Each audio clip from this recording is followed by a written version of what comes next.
A Texas pastor in the spotlight accused of taking millions of dollars from investors. DACA at risk. President Trump now saying no more on a deal to help Dreamers Plus. If you see it coming, run. The Chinese space lab hurtling towards Earth when it's supposed to make a crash landing right here on Earth. But first, let's toss it over to meteorologist Nathan Gogo. You know, it's Easter Sunday, Nathan. A lot of people are out having dinner, taking photos with the family. What's the weather going to be like for them this week? The thing's looking pretty good for tonight. We have a lot of clouds out there, a little bit breezy as well. Those winds gusting as much as 20 to 25 miles per hour, and temperatures still at this hour in the lower 80s. We reached 82 degrees at Camp Mabry today this afternoon. Bergstrom at 83, 10 degrees off of all-time records, but temperatures dropping to our neighbors at the north. 60 in Dallas right now, 40, believe it or not, in Amarillo. A cold front moving through, but it's going to stall out, and it's going to allow temperatures to be quite mild once again for tomorrow. Tomorrow we're looking at high temperatures back in the lower 80s or upper 70s at least, but we do cool things down as that cold front moves through Tuesday. Better chances of storms then. More on that coming up. Brandon. All right, thank you so much. Well, starting today, certain homes and businesses here in Austin will be required to install carbon monoxide detectors. You'll need one if your home or business has gas or fuel burning appliances. This requirement is part of an ordinance that goes into effect today. Austin code enforcers will be checking up on places around the city if they receive complaints. You could pay a fine if you're found in violation of that ordinance. A heads up for people in Williamson County. This week, deputies will be looking for speeding drivers on a stretch of Highway 183. They're focusing on this area that you see there in the map. This is Hero Way to State Highway 183 starting tomorrow. According to the Williamson County Sheriff's Office, the speed limit was lowered here to reduce the number of crashes, and deputies want to help reduce the number of fatalities as well. A prominent Houston pastor accused of defrauding investors of more than $1 million held his first service today. 64-year-old Kirby John Caldwell was indicted by a federal grand jury along with 55-year-old Alan Smith, a Louisiana financial planner. Caldwell is accused of defrauding people of millions of dollars using phony Chinese bonds.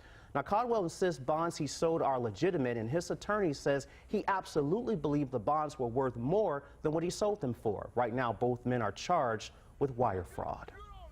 The so-called affluenza teen will be a free man tomorrow. Ethan Couch spent 2 years in jail after violating his parole for killing 4 people in a drunk driving crash in 2013.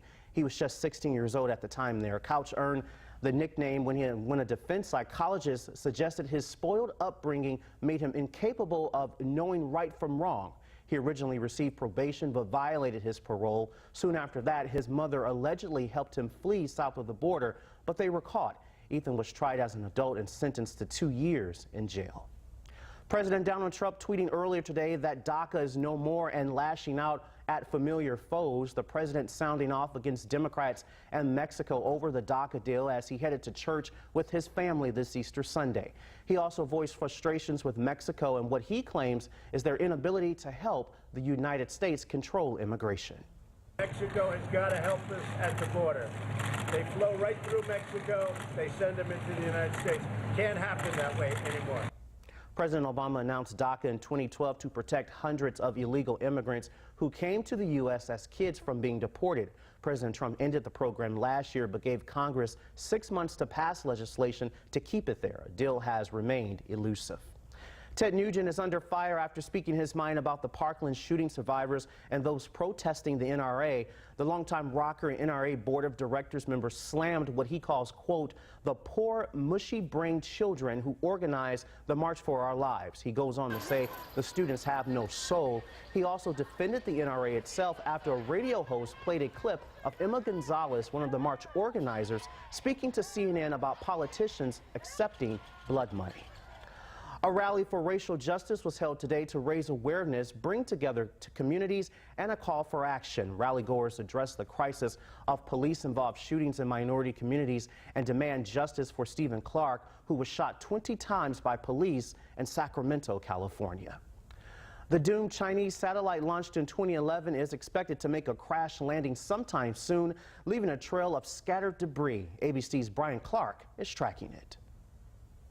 Debris from Tiangong-1, China's first space station, expected to puncture the Earth's atmosphere between now and early Monday. Simulation video showing most of it breaking apart across the sky. Somewhere between 10 to 40% of it will survive the entry, and those pieces will be of probably various sizes. Scientists saying the U.S. is likely in the clear. The latest projection, debris falling in the Pacific Ocean far south of Hawaii. The unknown Chinese components adding to the mystery. 71% of the Earth is covered by water. Scientists say the odds of getting hit by falling space junk are 1 in a trillion. Most of it won't cause any problems at all or no hazard at all to us, because most of it will just burn up in the atmosphere. Lottie Williams defies those odds. She has the distinction of being the only person ever to be hit with space junk from a Delta rocket in 1997. She wasn't hurt. If you see it coming, run. Expert Bill Nye telling ABC's Whit Johnson there's a lot of uncertainty. Debris from outer space, thousands of tons hit the Earth every night, every day, all the time. But this thing's 8.5 tons. And it's cylindrical. The solar panels are going to go like this or like this, and so there's a lot of unknowns. Tiangong-1 served as a test platform for perfecting docking procedures. Its last crew departed in 2013, and contact with it was cut in 2016. Brian Clark, ABC News, New York. On this Easter Sunday, some are stopping and taking time to smell the flowers. Still to come, where you can see wildflowers bloom, plus an Easter egg hunt with a unique twist. Why some are deep diving today. But first, here's a live look at some beautiful bonnets at Lady Bird Johnson Wildflower Center. Say hello to the bunny out there and maybe get you some candy. You're watching KVUE, where trust is earned. KVUE closed captioning sponsored by AISD. AISD is reinventing public education. Take a closer look. A record-setting weekend for the Lady Bird Johnson Wildflower Center. Thousands of people chose the Easter holiday to take a look at the wildflowers in full bloom. KVUE's Kaylin Norwood is at the center with the secret behind its influx of visitors. It's been a busy past couple of days for the Lady Bird Johnson Wildflower Center. Thousands of people have been making their way through here this weekend. And a large reason why they're here are these bluebonnets, because they are finally in bloom. It's springtime in Central Texas, and that can only mean one thing. And we have to take the obligatory Texas bluebonnet picture. Jessica Baroe has 2 young boys. She says coming out to the Lady Bird Johnson Wildflower Center to see the bluebonnets is something they do every spring. We're native Texans. I grew up taking pictures in the bluebonnets with my siblings, and now that I have my own kids, it just kind of seems like the thing to do. And she's not alone. One after another, people young and old from near and far are getting their best shot with the beloved state flower. It's just absolutely beautiful. We weren't expecting everything to be in this much bloom this time of year. We just came from a place up in the northeast United States, in Boston, and everything was covered in snow when we left. All these visitors also means big business for the Wildflower Center. Very busy. The last couple of days have been record-setting attendance days for us, with 2,200 and 2,500 people coming out Friday and Saturday of this Easter weekend. Amy McCullough says spring is their busiest time of the year. Even on Easter Sunday, there were long lines and big crowds. Bluebonnets get people here, and then they learn that there's a lot more to love about Texas native plants. During this season, it's clear. Anywhere there are bluebonnets, you'll find people. The bluebonnets are at their peak. Here we are. A spokesperson for the center says March through June is their busiest time of the year, but these bluebonnets are only expected to last through April. In Southwest Austin, Kaylin Norwood, KVUE News. All right, thank you so much for that, Kaylin. And spring is almost here, and the butterflies are already spreading their wings. Still to come, why the Capitol lawn was full of them today. And it sure is feeling like spring. Temperatures were able to climb back into the lower 80s this afternoon, but the cool air just up to our north. In fact, 20 degrees cooler in Dallas right now, 40 in Amarillo, a cold front up to our north. That's going to be sliding down as we head into early next week. Rain chances going up. More on that coming up. Well, it was a perfect day here in Central Texas to celebrate Easter. This morning, First United Methodist Church held their Easter Mass, and then they held a butterfly release on the Capitol lawn. Hundreds of people showed up to collect their envelopes with a butterfly inside. Then families got to see their butterflies free. The butterfly is a sign of new life and of rebirth, and so we use that as a symbol to celebrate the new life that God gives us through Christ, through his death and resurrection. And today, the Hyatt Regency Lost Pines held their annual Easter event. Kids went on a hunt for more than 10,000 eggs. They also got a chance to hang out and take photos with the Easter Bunny, but he wasn't the only one who made a special appearance. Guests also got to meet the resort's mascots, a couple of Texas Longhorns. But people in Florida celebrate Easter a little differently. This bunny held a hunt underwater off the Florida Keys. Dozens of undersea explorers searched for a golden egg. The fortunate diver who found the golden egg was awarded a special Easter basket that included dive trips and accessories. The Undersea Hide and Seek is an annual fundraiser that helps children in the area throughout the year. Well, Nathan, it was the perfect weather to go a little diving around here. If you could go to Lake Travis or Lake Austin, this was a perfect Easter Sunday for people. Yeah, temperatures out there very nice. Lower 80s, upper 70s around central Texas. Saw a lot more cloud cover out there for today than what we've seen the last few days. And that's kind of how we're going to start next week as well. Just mostly cloudy skies and a couple little showers out there. For tonight, if you are headed out, we'll be mainly dry. Can't rule out a shower or two late overnight, but nothing that's going to damper any of those plans. Temperatures lower 80s still at this hour. And the humidity a tad higher than it was yesterday. That trend has increased really through this last week. We started with low humidity by midweek, and that has continued to climb up until today. A cold front up to our north, boy, dropping temperatures quite a bit. Amarillo at 40 degrees, 60 degrees in Lubbock, feeling a lot different north of this front. Even in Dallas, 60 degrees right now. We're still basking in the lower 80s from Austin down to San Antonio. In fact, Laredo in the lower to mid 90s right now. We have a lot of clouds out there, 70s and lower 80s all across central Texas this afternoon and evening. 79 in Lockhart, 84 in San Marcos. The wind's a little bit breezy. We've got winds anywhere from about 10 to 15 miles per hour, 15 as of now from the southeast in San Marcos. Looking through tonight, temperature is going to drop, but not all too much. We'll be waking up fairly mild for tomorrow in the 60s. Notice a few showers will be possible, some patchy drizzle for the morning. Mainly for the morning. For the afternoon, I think we dry things out, though we still stick on to a lot of cloud cover, and temperatures will be in the lower to mid 80s once again for your Monday. Tuesday will bring our next chance of more widespread rainfall Tuesday afternoon, late afternoon, and into the evening. That's when that cold front that's up toward north now finally moves on through central Texas. Rain chances up to 40%, have dropped a little bit from yesterday. Looks to be a little bit more isolated than what we had thought yesterday, and it does get out pretty quickly, though. By Wednesday, we'll see a lot of sunshine. So Tuesday, late afternoon and evening, the best chance of rain. Some scattered showers and storms will be possible. We're looking at up to about a quarter inch of rain, especially east of Austin towards Houston. A little bit more, up to about an inch of rain in some cases. A few clouds there for tonight, 63 degrees. An isolated shower can't be ruled out, but we're not looking at widespread rainfall at all. Most places likely not seeing anything. 80 degrees for tomorrow, a high temperature similar like what we saw for today.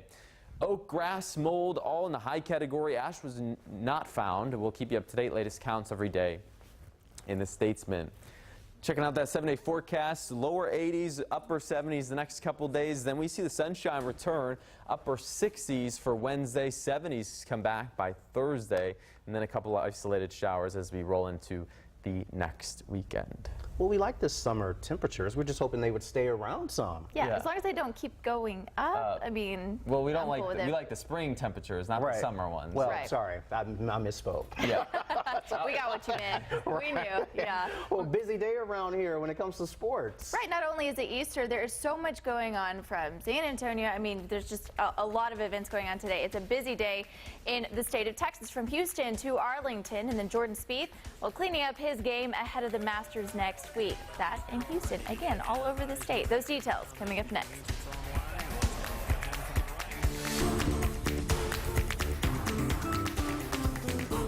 Loyola Chicago's miracle run in the tournament is over. Their Cinderella story coming to an end at the hands of Michigan in the Final Four last night. Now, the Wolverines will now face Villanova in the final tomorrow night. Villanova crushing Kansas late yesterday evening with a plethora of three-pointers, really putting on a clinic there. And ESPN's Tony Reale is in the house with the big plays and, of course, Sister Jean. It's Michigan. Michigan. Villanova. The national title game awaits. Wolverines topping Cinderella, the Loyola Chicago Ramblers, 69-57 in a hard-fought battle. What could have been. This basket gave the Ramblers a 29-22 halftime lead. They stretched the margin to 10 early in the second half. It looked like another Sister Jean miracle was about to happen. But different half, different story. Michigan's junior from Germany, Mo Wagner, a.k.a. Mo Buckets, carrying his Wolverines back. Wagner dominating. It is his night. Wagner orchestrating. Matthews, solid contribution. The Wolverines onto the title game, looking for their first championship since 1989. We are really enjoying this ride. This is an incredible group. I'm so happy to share with these guys, and they deserve the world. For Loyola Chicago, a dream ends, but the spirit of this run will live forever. I'm a big fan of you guys. Did an amazing job. Thank you. That wasn't all for heroics. Villanova decimating Kansas. An offensive onslaught. Wildcats raining three-pointers, pouring three-pointers, a deluge of three-pointers, 18 three-pointers in all, 95-79 the final. Villanova playing for their second championship in 3 years. We're going to keep getting better tomorrow and just be ready for Monday.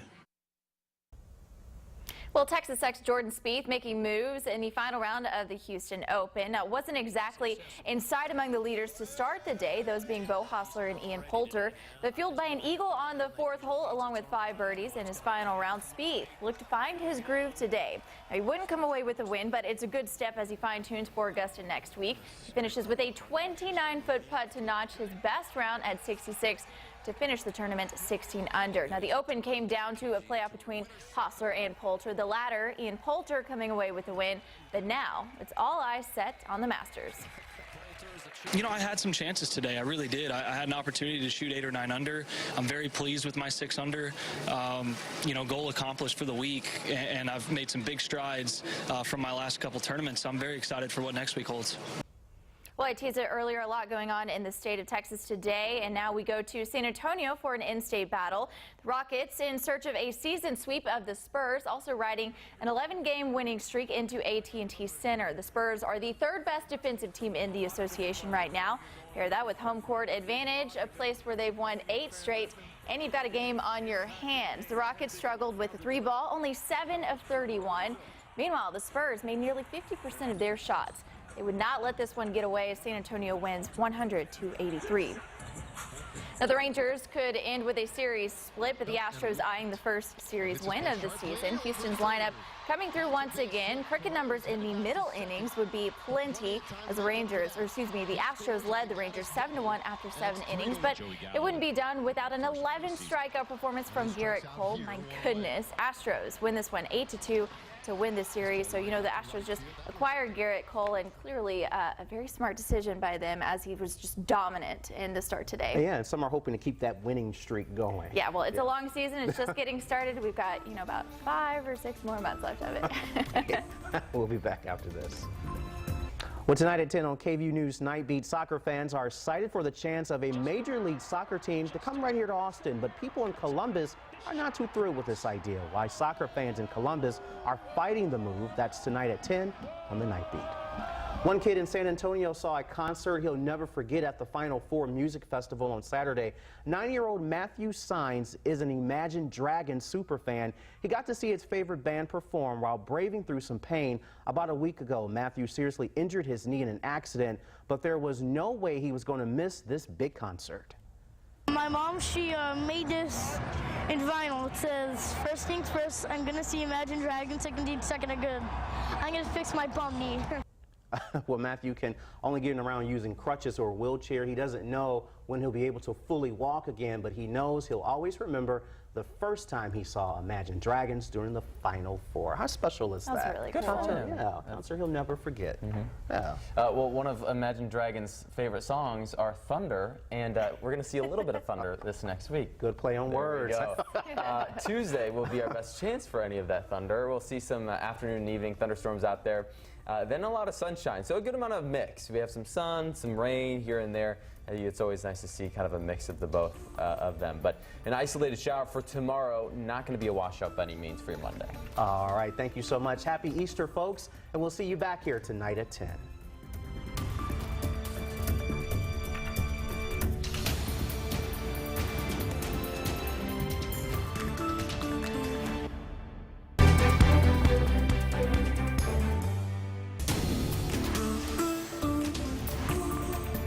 It's been nightmarish. We're literally talking about the destruction of our community. Tonight on the KVU News Night Beat, a city fights for its soccer team, but could that mean Austin gets left out in the cold? His brain just can't process what he's seeing. Plus, a legally blind toddler is getting to see through new eyes, the technology that's allowing him to see his parents' faces for the first time. And later, Easter from Austin to Palm Beach, we take a look at how people are celebrating the resurrection holiday. Well, for the past 5 months, we've heard from people here in Austin excited about the news of our Major League Soccer team coming to town. But tonight, we're hearing from a fan behind the movement to keep that team where it's at. The Night Beat's Patrick Perez spoke to a member of the Save the Crew. And Patrick, there's a lot of back and forth over this issue. Well, Brandon, plenty of soccer fans in Austin are, of course, excited about the idea of Ohio's Columbus Crew Soccer Club coming here. But the man I spoke to tonight says this whole situation has been a nightmare for soccer fans where that team is based, but he's still holding out hope.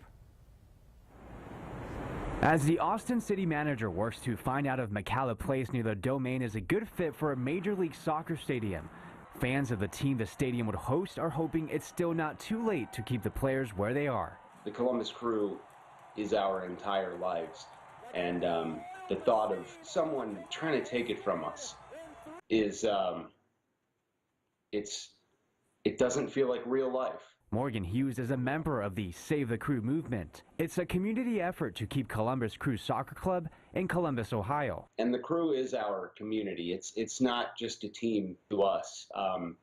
It's our entire lives. If team owner Precourt Sports Ventures has its way, though, the team could be moving to Austin as soon as next year, reports say. But it doesn't appear to be a done deal just yet. Ohio's Attorney General also moving to Save the Crew by filing a lawsuit against its owner, claiming it must give the city of Columbus a 6-month notice of its intention to move the team and also give the city or its people a chance to buy it. I mean, that's the dream scenario. We've never had that. We've always had absentee, out-of-town owners that have never been fully invested in this team. But despite what happens next, Hughes says Austin and Columbus are not enemies. There's a shortage of good soccer communities in the United States, and we need all of them. Austin, Columbus, and everywhere in between. City manager has until July 1st to come back with the findings of his analysis on McCalla Place. But Hughes says the fight to keep his soccer team in Ohio isn't over yet. Brandon? All right, Patrick, thank you so much. And tonight we're seeing the first images of a U.S. soldier killed in Syria last week. Master Sergeant Jonathan J. Dunbar was from Austin. His family shared these photos with us today. They want people to remember his smile and loving personality. The Department of Defense says Dunbar died on Friday when an explosive device detonated near his patrol. The Pentagon confirms his patrol was tracking down a known member of ISIS. The pastor of one of Houston's largest churches is pressing on despite being accused of defrauding millions from investors. Pastor Kirby John Caldwell of Windsor Village United Methodist Church took to the pulpit for the first time since being indicted for fraud today. A federal grand jury is accusing the 64-year-old of scamming people using fake Chinese bonds. Now, Caldwell says the cause of allegations are a, quote, painful pit stop on his journey to the promised land. Caldwell addressed the charges before his congregation.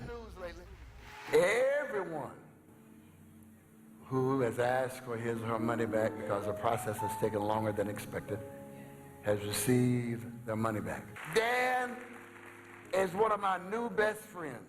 I know the truth, and the truth will set him free. Caldwell claims he has evidence that proves he's innocent. Many in his congregation are standing with him as the legal process plays out.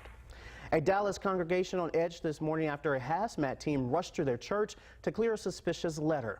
Police saying a member of a First Baptist Dallas church there spotted a letter in an area where letters are not typically delivered. Dallas Fire Rescue cleared the scene shortly after, saying they didn't find any powder or any signs of danger. To DACA now on the deal for the Dreamers, President Trump tweeting earlier today that it's dead and lashing out at familiar foes. ABC's Richard Cantu with more on what he said. A rare Easter Sunday appearance from President Trump, and with it, a message slamming the door shut on Dreamers. A lot of people are coming in because they want to take advantage of DACA. and we're going to have to really see. They had a great chance. The Democrats blew it. Those comments hours after the president tweeted about security along the Mexican border, tweeting caravans coming. Republicans must go to nuclear option to pass tough laws now. No more DACA deal. Roughly an hour before that tweet, a story appeared on Fox News about Central Americans marching through Mexico to the U.S. border to shed light on migrants and poverty. It's illegal to go from one country to another, which is a clear standoff with this president who thinks otherwise. The president connecting that march to DACA, the 2012 program created by President Obama to protect some 700,000 immigrants who came to the U.S. as kids. New arrivals can't apply for protection under DACA. The president ended the program last year, but gave Congress 6 months to come up with a solution.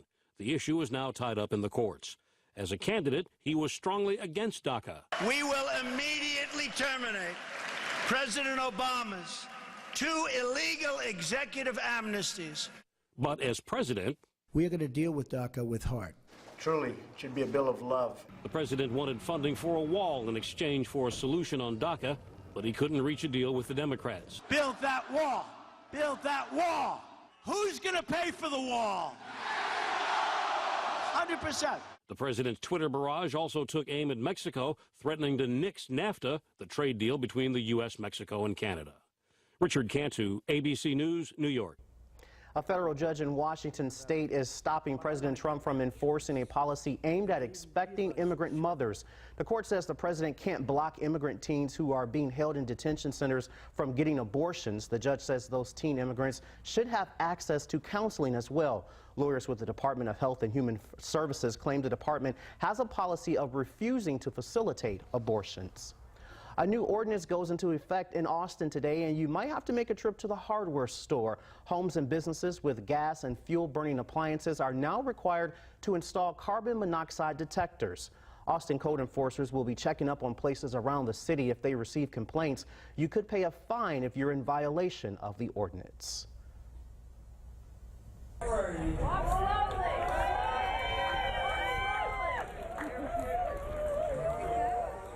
And it wouldn't be Easter without those beautiful bonnets today. Several women and even a handful of men showing off their hats at the South Austin Popular Cultural Center. This is the first year for the center to host a hat parade there. Those of us of a certain age grew up where this was a real traditional thing that you did either at church or the barbecue after church, and so we thought it would be fun to revive this, and I think everybody loves hats. So the hat that you see right there was voted the fan favorite. This is pink Lee bonnet on with a duck on the top, I guess there. Okay. Well, saying goodbye to this gorgeous weather because it won't be back for a few days. We are looking at some rain for the start of your work week. KVUE Storm Team meteorologist Nathan Gogo is tracking that rain for us. Nathan. Yeah, at least a few chances. One being Monday, just an isolated chance. So better chances later on Tuesday afternoon and Tuesday evening. That's going to be our best chance for some of that wet weather. A look outside towards downtown Austin. Hey, it looks pretty nice. Feels pretty good too. 82 right now, or rather earlier this afternoon at Camp Mabry. These are high temperatures. 83 at Bersham. Record highs about 10 degrees higher, set back in that very hot year of 2011. Current temperatures very comfortable. Upper 60s and lower 70s. 73 right now in the city. Bastrop as well. Giddings at a very comfortable 69. Lockhart as well, 69 degrees. For tonight, temperatures going to be dropping into the upper 50s and lower 60s as we wake up for tomorrow. We're going to be seeing those temperatures climb back into the 80s, but a few isolated showers for tomorrow. Again, better chances of rain for Tuesday. We'll show you that hour-by-hour forecast in a few minutes, Brandon. All right, thank you so much, Nathan. The gift of sight here. A legally blind toddler is learning to see again thanks to a new device, plus the Chinese space lab falling towards Earth. Why scientists say there's no need to worry. You're watching KVUE, where trust is earned. The Chinese station the world has kept an eye on has entered the atmosphere today. It entered over the central South Pacific a few hours ago. Analysis from the Beijing Aerospace Control Center shows the 8.5-ton spacecraft had mostly burned up while re-entering. The unmanned space lab was launched in September 2011. A small home-built plane crashed into the Southern California neighborhood this weekend, killing 2 people on board there. The single-engine aircraft caught fire after it crashed into the woods in Santa Paula. That's just a few miles away from the closest airport. Federal investigators are not sure why that plane went down. Well, celebrating Easter with some basketball. Still to come, why hundreds showed up at the Alamo in San Antonio. Plus, learning how to see again. One toddler's new gift is inspiring others. And low temperatures for tonight can range a little bit depending on where you live. The further north you live up towards Georgetown, Burnet, we have a stationary front or a cold front moving just off to the south, so you'll cool off quite a bit. We'll be into the mid-50s up in our northern counties. Still mild, though, in the city into the south. Lower to mid-60s. Rain chances to begin this next week. Forecasts coming up.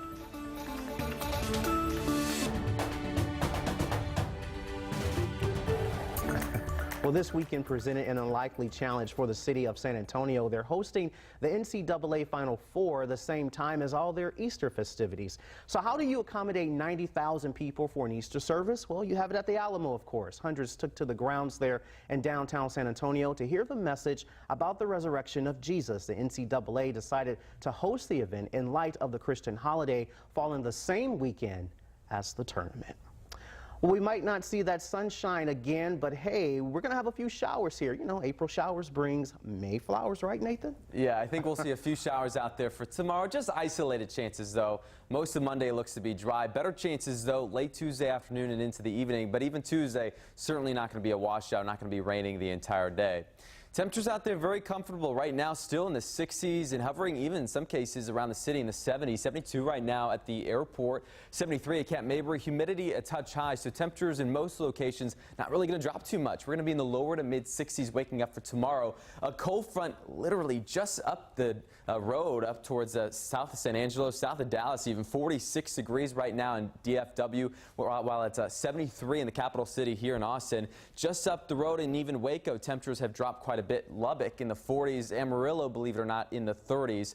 That cold front, though, moving in dry, though. We're not seeing any rainfall with that. Temperatures around Austin right now, again in the 60s and 70s. We'll be dropping into the 50s and 60s, though, as we wake up for tomorrow. Notice up to the north of Austin where that cold front going to surge through, just through Georgetown and Burnet, will be into the 50s, but it's actually going to lift back up to the north before it comes all the way down to Austin for tomorrow. That cold front does eventually get here Tuesday, but it's not going to bring those temperatures down all too much. So here's our hour-by-hour forecast heading through tonight. There's that front, that stationary front, not moving too much. It'll drop temperatures in Georgetown, Burnet County into the 50s, but notice it lifts back up for Monday afternoon. Temperatures because of that will be actually quite warm for tomorrow afternoon. We'll be into the 80s and 70s. Most places, I think, make it into the 80s for tomorrow. A lot of clouds and a few isolated showers for the morning, and more dry for the afternoon, however. And then for Tuesday, a better chance of rain. However, most of Tuesday will be dry, at least the morning and afternoon, or early afternoon, I should say. An isolated shower will be possible, but that cold front finally starts to lift through for Tuesday late afternoon and into the evening, and some showers and storms will be possible along that. Once that gets out of here, though, that comes in very quick. We'll see those dry conditions come back by Wednesday. So a 40% chance of rain and scattered showers and storms for Tuesday late afternoon and evening. And then by Wednesday waking up, we'll wake up to a good amount of sunshine. And that will continue as we head in towards the end of this next week. All right, rainfall the next 7 days. With that front, we're looking up to about a quarter inch of rainfall, so not a whole lot with it. And I would say some neighborhoods, especially west of Austin, could not see anything at all. Just going to be a hit and miss type of shower activity and storms for Tuesday afternoon and evening. Mostly cloudy for tonight, 63 degrees. Tomorrow, mainly cloudy, 80 degrees for high temperature. Southeast winds at about 10 to 15 miles per hour. Algae count's been busy lately. Oak, grass, mold, all high. About 1,099 grains per cubic meter. Believe it or not, it was higher yesterday, though. Lower 80s are right around there Monday and Tuesday. Then that front drops us into the upper 60s, near 70 by Wednesday. We'll warm back up by Thursday quickly, though, into the upper 70s to near 80. Next chance of rain after Tuesday comes Friday and Saturday. As of now, just looking pretty isolated and nothing all too widespread. Okay. So we're seeing a mixed bag of weather here for April, kind of. A little bit of dry. I mean, that's pretty typical. You have some rain, then you see some sun. Yeah. It's a good mix, yeah. All right. Thank you, Nathan. All eyes on the Final Four. I'm pulling for Michigan on this one. Oh, you are? Interesting. I have to. Oh, I'm from Detroit. That's so right. I gotta well, represent. It makes sense. Okay. Right. Well, you know, regardless, it should be a good matchup. But the table is set. It is Michigan and Villanova in the national championship. Now, how these two teams emerged for the finals. We'll have those details coming up.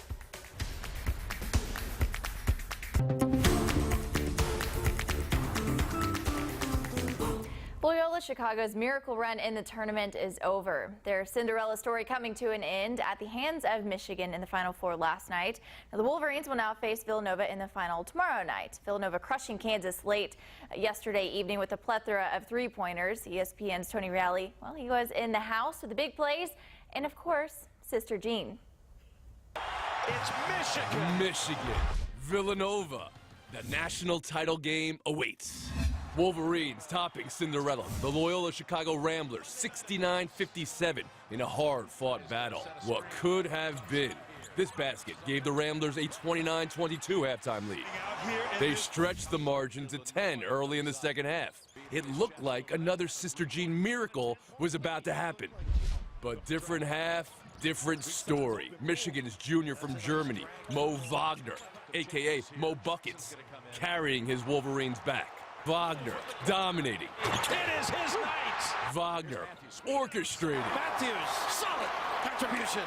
The Wolverines onto the title game, looking for their first championship since 1989. We are really enjoying this ride. This is an incredible group. I'm so happy to share with these guys, and they deserve the world. For Loyola Chicago, a dream ends, but the spirit of this run will live forever. I'm a big fan. You guys did an amazing job. Thank you. That wasn't all for heroics. Villanova decimating Kansas. An offensive onslaught. Wildcats raining three-pointers, pouring three-pointers. A deluge of three-pointers. 18 three-pointers in all. 95-79 the final. Villanova playing for their second championship in 3 years. We're going to keep getting better tomorrow and just be ready for Monday. Yep, should be a good one. Well, Texas X Jordan Spieth, well, he's making some moves in the final round at the Houston Open. It wasn't exactly in sight among the leaders to start the day, those being Beau Hossler and Ian Poulter, but fueled by an eagle on the fourth hole along with 5 birdies.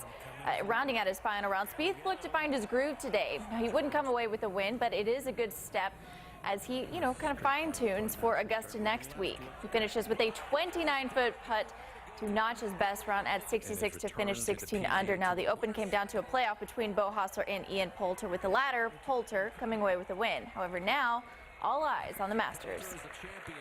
Today, I was able to have pressure-packed putts where I trusted what I was working on from the beginning of the week, and it still looked good to me, and the ball started on line. So that combination is how I get back to the putting that I'm used to seeing. And, I'll just try and nail it in the next few days and do a lot of speed control at Augusta, and hopefully, start out putting a bit better than this week. Ogunbowale for the win. Good!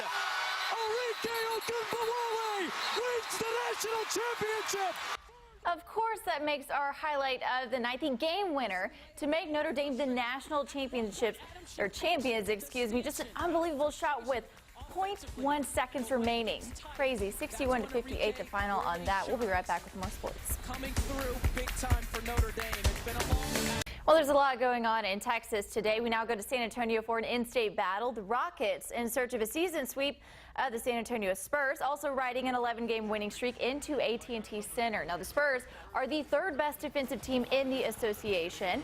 Hear that with home court advantage. Well, a place where they won 8 straight, and you've got a game on your hands. The Rockets struggled with the 3-ball. Only 7 of 31. Meanwhile, the Spurs made nearly 50% of their shots. They wouldn't let this one get away as San Antonio wins 100-83. Out of the baseball diamond, the Rangers could end with a series split, but the Astros eyeing their first series win of the season. Very young season, of course. Houston's lineup coming through once again. Crooked numbers in the middle innings would be plenty as the Astros led the Rangers 7-1 after 7 innings. But it wouldn't be done without an 11-strikeout performance from Garrett Cole. My goodness, this guy was on fire today. Astros win 8-2 to claim the series. Again, they just acquired Garrett Cole in the offseason, obviously. Very smart thing of them to do. Yeah, and off to a good start. Hopefully they make it that World Series again. We'll see. All right. Thank you so much, Stacey. Well, a Houston woman credits a high-speed chase for saving her life.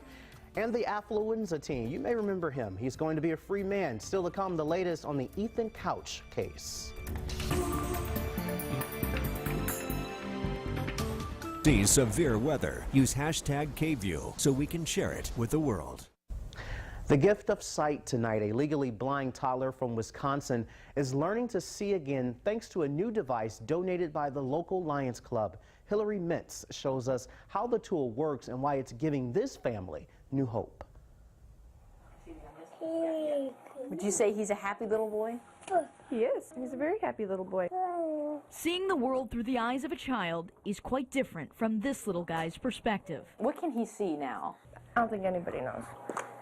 2-year-old Tyler Geyer has CVI, cortical visual impairment, which was caused by brain damage as an infant.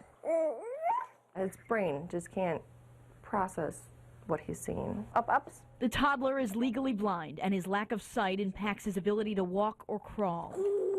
But thanks to this new light device called LightAid, he's working on rewiring his brain by using stimulation with these LED lights. The only way for the brain to continue to make new pathways and get stronger is with him visually attending to something. It costs about $2,000 and isn't covered by insurance, so the Waukesha Lions Club stepped in to help. It makes us really thrilled to be able to help someone with such a serious need and be able to see results right in the very beginning. Using LightAid for just a few weeks, Mom says he's already improving. And as a parent, having a child that won't give you any eye contact can be hard, you know. So it's a blessing that now he's starting to make short periods of eye contact.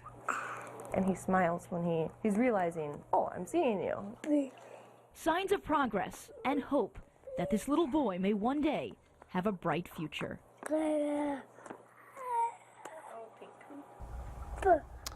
And that was Hillary Mintz reporting there. More protests in Sacramento after an officer-involved shooting, and new video in the Alton Sterling case. What the police chief of Baton Rouge is saying tonight. And radar is quiet right now, but we're going to see some action on the radar for tomorrow, especially Tuesday, with a full forecast once again going up.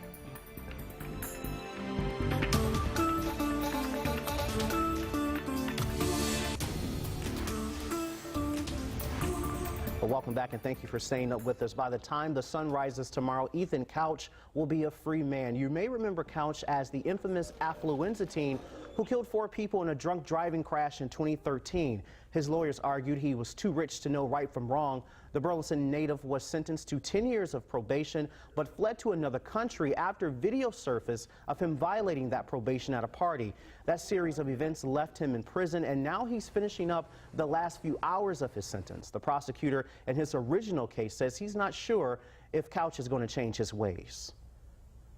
I have absolute confidence that if Ethan steps out of line, that there will very quickly be a petition, a hearing, and that Ethan will find his way back to where he should have gone in the beginning, which is adult prison. Couch's probation will include a GPS ankle monitor, a curfew, and drug and alcohol monitoring. Until his release, Ethan's mother, Tanya, will share the same jail as her son. She was arrested Wednesday for failing a urine test. Tanya Couch was on probation for helping her son flee to Mexico. Her lawyer issued a statement saying Tanya is grateful that Ethan will be released from jail soon. A 17-year-old student in Houston is telling a disturbing story of her attempted abduction and the high-speed chase she credits with saving her life. The girl says she was walking to Sam Houston High School Thursday morning when a man grabbed her and tried to put her in his truck. A woman spotted the abduction attempt while driving her own daughter to class. She told the girl to get in her vehicle. That's when the man got back in his truck and tried to get away, but the woman put the pedal to the metal and chased him down. They were my angels at that moment. There was nobody else. In life, you're going to take chances. Why not do it one time for something, you know, for a life, you know? A life doesn't have a price. The suspect has been identified as Daniel Zepeda. He's charged with DWI, attempted kidnapping, and aggravated assault. We're hearing a firsthand account of just how taxing the Austin bombings were on police. After working a 16-hour day during those frightening 3 weeks, Police Lieutenant Courtney Renfro tells our news partners at the Austin American Statement he paused at his doorstep to find packages from Amazon.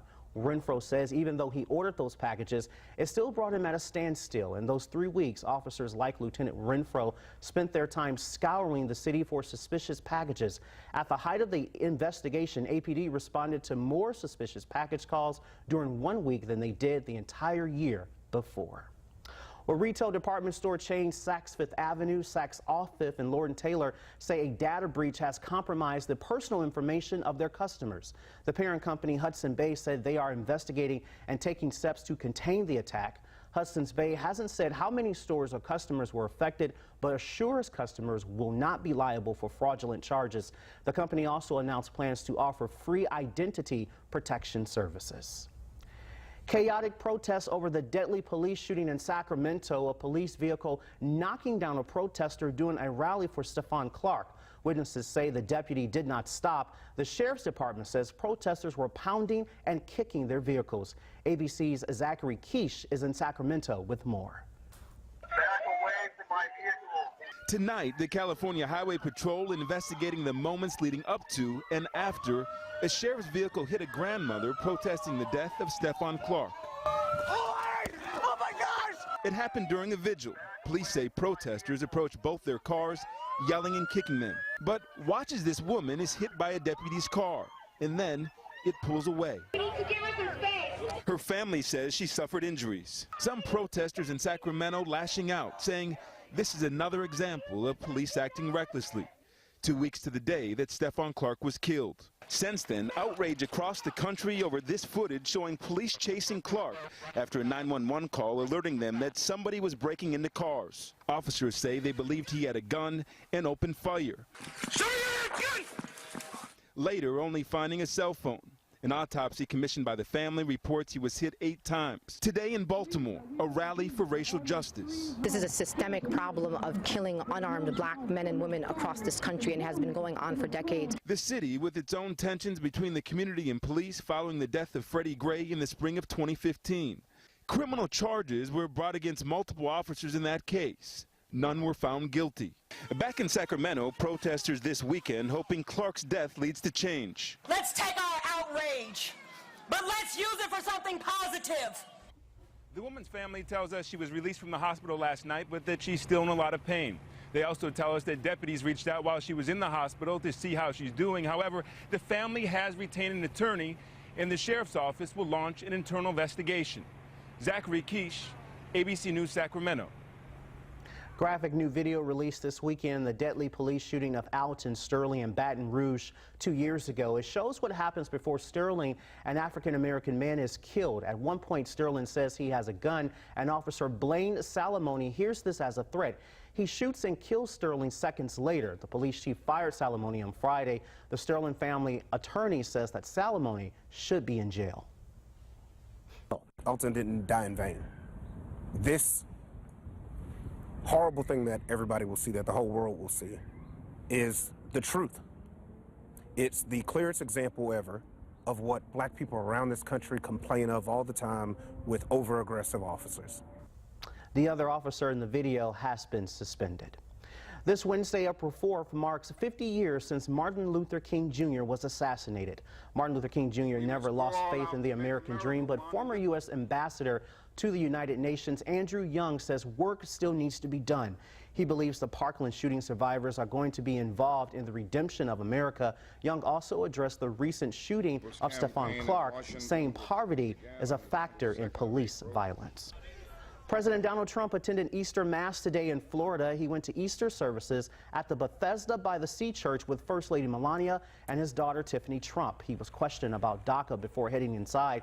The president gave his holiday address yesterday for Easter and Passover. In America, we look to the light of God to guide our steps. We trust in the power of the Almighty for wisdom and strength, and we praise our Heavenly Father for the blessings of freedom. The president was expected to return to his Mar-a-Lago estate after church to join other families for annual Easter festivities, including brunch and an Easter egg hunt.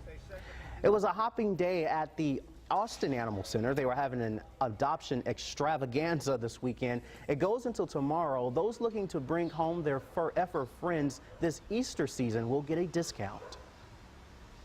So when you adopt, you get to pick a little egg, and inside is the adoption fee.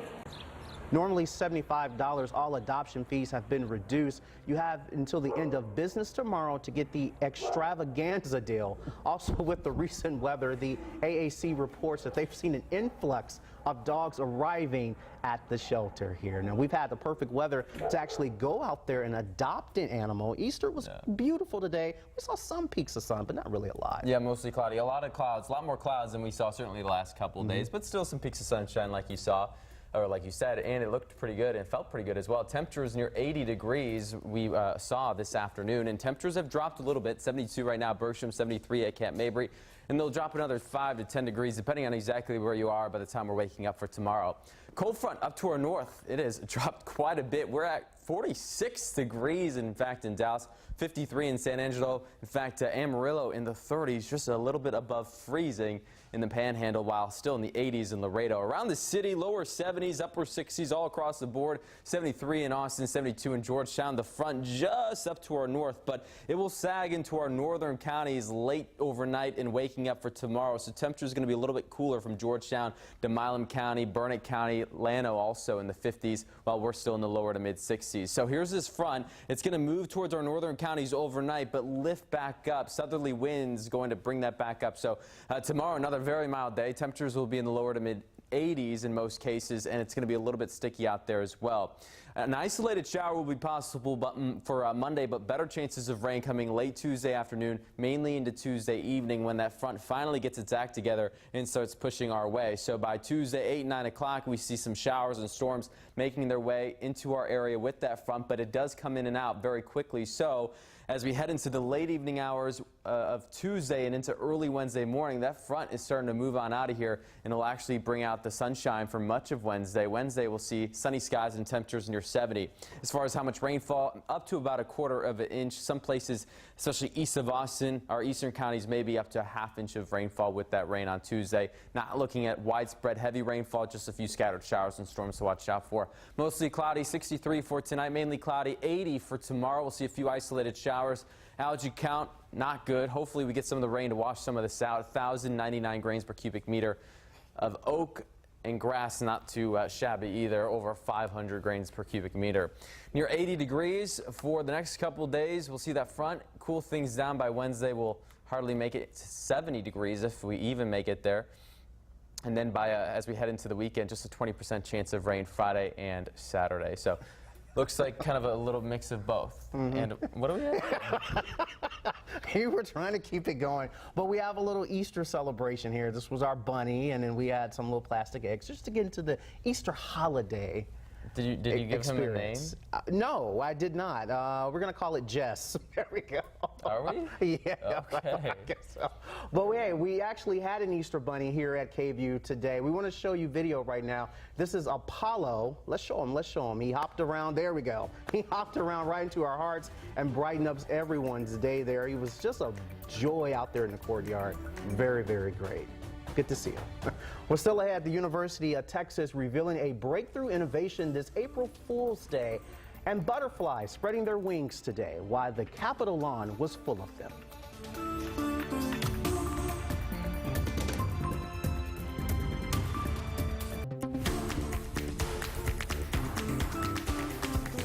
Well, the Michigan Wolverines can claim their second national title with a win tomorrow night. But Michigan is more famous for the Fab Five from the early 90s. It happened to include an Austin basketball legend as well. Sean Clinch has that story.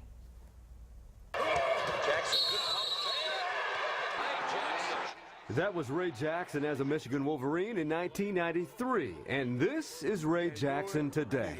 Man, I miss my old days, man. I used to dunk in anything. True story, but 27 years ago, the LBJ Jaguar legend was a part of Michigan's famed Fab Five. Do you go a week in the month of March every year not reminiscing about those days? Oh man, when it gets to February, I start getting that itch, bro. No one could have dreamed of a roster in college basketball such as the one Michigan assembled in the early 90s.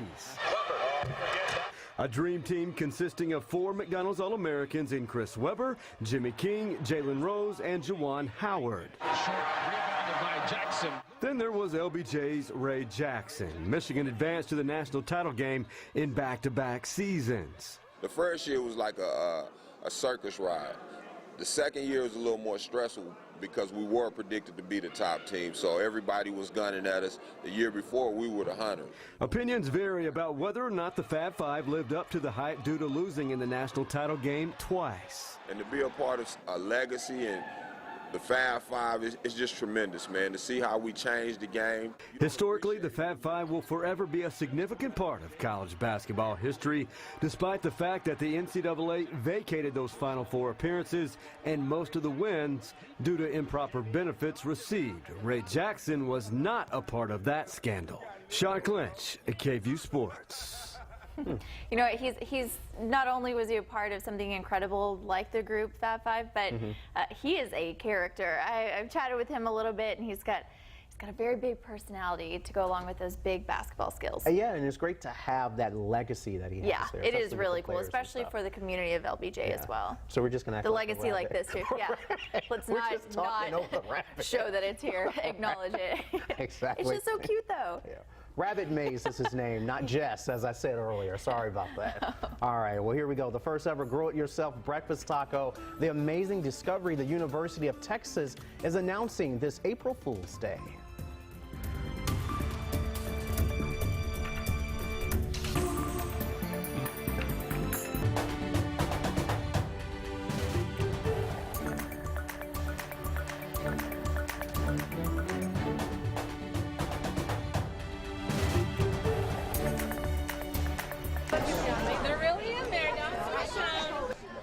A perfect day to release some butterflies here in Central Texas. This morning, First United Methodist Church held their Easter Mass. Then they held a butterfly release on the Capitol lawn there. Hundreds of people showed up to collect their envelopes with a butterfly inside. The butterfly is a sign of new life and of rebirth, and so we use that as a symbol to celebrate the new life that God gives us through Christ, through his death and resurrection. Once everyone had their butterflies, family got to release them and set the butterflies free. Bluebonnets and Easter seem to go hand in hand. The holiday weekend brought big business to the Lady Bird Johnson Wildflower Center.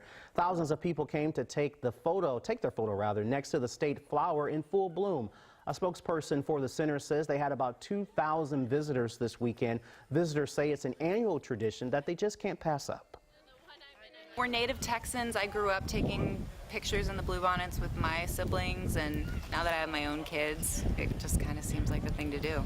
So even on Easter Sunday, there were long lines and big crowds. A spokesperson for the Wildflower Center says springtime is the busiest time of the year. But people in Florida celebrated Easter a little differently. This bunny held a hunt underwater off the Florida Keys. Dozens of undersea egg explorers searched for a golden egg.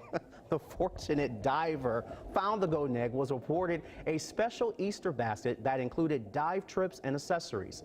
The Undersea Hide and Seek is an annual fundraiser that helps children in the area throughout the year. All right, That's pretty sweet. That is pretty sweet. I would do that. Yeah, I'd volunteer in a heartbeat. I think that'd be pretty cool. Only if I knew how to swim. I'd do that. See, I don't.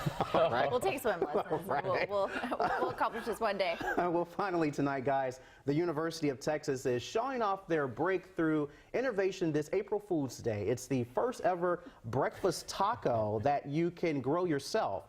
Now, of course, this is an April Fool's Day prank, guys, but the university got some of their top people in on the joke. They are claiming the breakfast taco discovery is nothing compared to UT's other projects.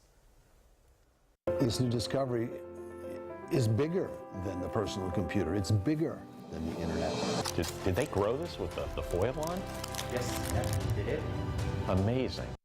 Okay, so that was President Gregory Finvest there. The video goes on is a joke. The university had to use all sorts of technology to make the breakfast taco plant. And while it took time and a lot of effort, there will be ready for South by next year. Okay. Interesting. That's a lot of time to go into a video. That's yeah. I was really excited. I was like, you could grow tacos. So they fooled you? They got you? You were one? I don't know, like the things you can make up nowadays, it's like you never know what's real or not. It's exactly. Technology. It fooled a lot Days of of people. the internet. Yeah.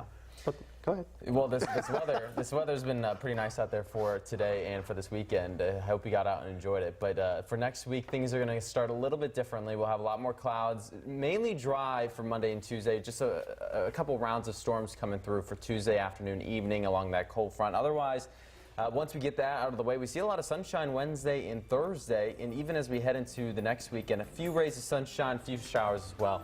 Kind of your typical April weather, kind of some showers, some sunshine, a good mix of both. It's always good to have all of that inside a forecast. All right, thank you so much, Nathan. Happy Easter, and we'll see you back here at 4:30 in the morning.